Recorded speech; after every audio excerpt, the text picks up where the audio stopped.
One of my favorite rhythm roulette episode is the one with Apollo Brown.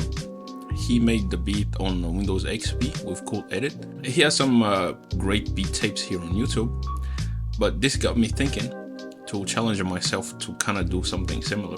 Now I don't have Cool Edit, but I have Audacity, which is free, thumbs up for that. But after a few hours on YouTube, I wanted to attempt to make a beat. Now one thing about Audacity is that from what I understand, it doesn't use VSTs, but some kind of FX-based plugin. This is kind of an issue for me because I primarily use virtual instruments like batteries for my drums. So I guess I will need to find a way to fight the urge to use VSTs. Alright, so I'm in Audacity. The thing about Audacity is that from, at least again, from what I know, there is no kind of metronome or grid to kind of align things in.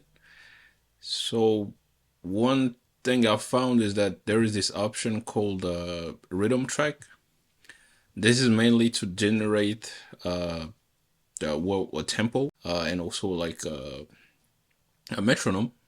So for this project, or at least for this test, I'll put my metronome, my tempo at 90, and then that will run for 4 bars. But it's still, there is no grid still. It's still just metronome sounds.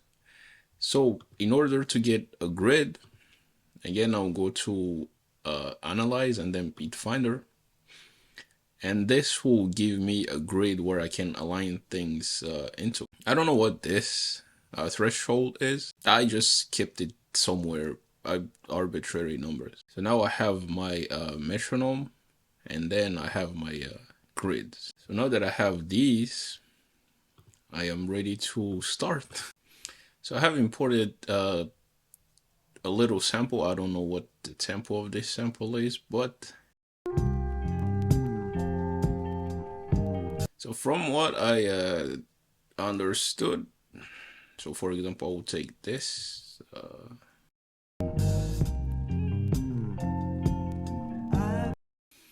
now cut this. I'll create a new stereo track, and I'll pass this onto this new stereo track, and then I have to align things with the grid. It's clearly offbeat. I need to figure out the tempo of this sample. Audacity doesn't have tap tempos. I don't think so, at least. So I need to figure out another way to find the tempo of this. So I think this is like 60 something. I want to change the tempo of this from let's say 665 to 90, which I think is a lot.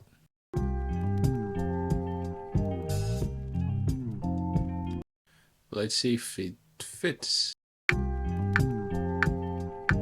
Okay, that's a cool sample. Let's try to add some effects. Let's just boost the bass, I think. Lower the lower the trebles a little bit, because I want to have that little kind of compressed feel. A little more. Let me see, because the way the loop ends is not good. Or let me find a drum loop, because I kind of like this.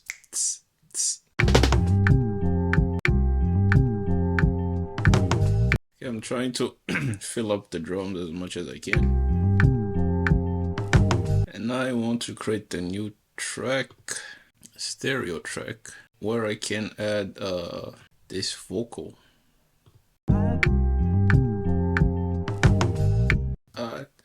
So here. So right here, I just want to remove the bass or boost the treble. I want it to come after the kick. Yes, how do I do fading?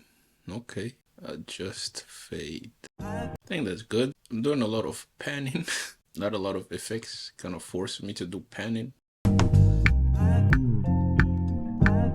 I have an idea. Let's see.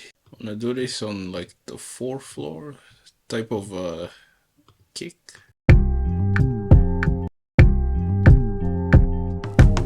You know what I'm saying? Now, there is something I kind of find weird about Audacity is this thing called repeat. For example, if I want to repeat this till the end of the bar, that means I have to repeat it 4 times, yes. But the way it repeats it, that it also calculates the gap within the samples. And the annoying thing is that I cannot move these like in mass, but I have to kind of move them one by one, which is annoying. So what I do is, for example, if I select these, I need to make them stop at this exact point. Then from here, I have to do like this, and then from there, I do repeat. Hopefully, it matches.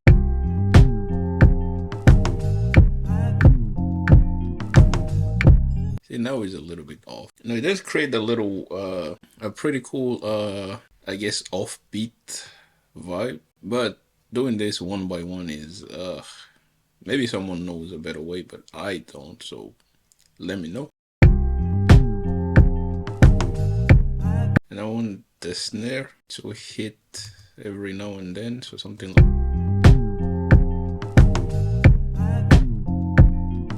Cut this.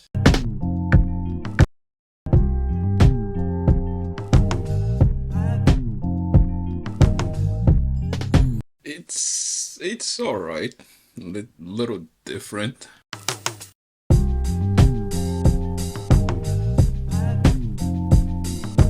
And yes, that kind of works. This one, side chain, man. A lot of side chain is needed. How do I do side chain in Audacity? Is there anything else I can get from the sample? I'll cut this and create the new stereo track. Yeah, this one, this last note. Let's cut this one out. I'm always fooled by this, as in, this is kind of slice mode, but there is no slice mode, I think.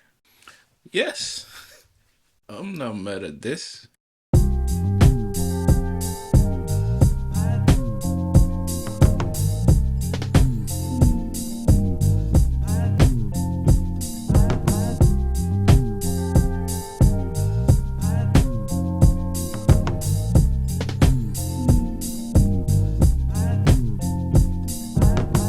Yes, I'm not mad at this. Let me save this.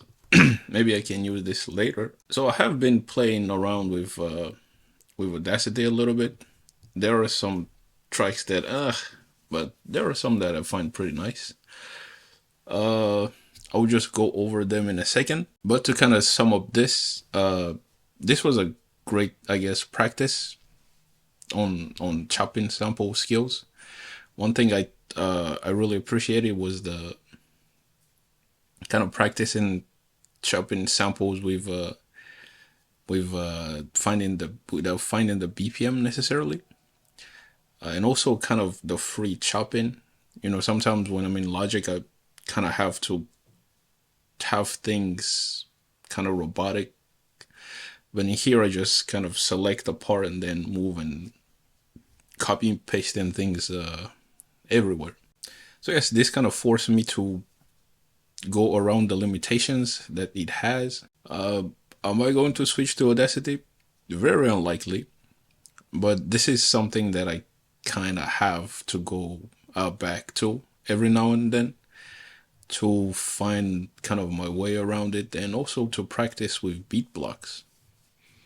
But yes, let me know, have you attempted to use Audacity before or something like this? Cool edit. What do you use for your beat blocks? Or has your DAW become too easy to kind of having this type of workflow to switch to? So yes, these are some of the beats that I made. These are not very good, I would say, but yes, let's see them.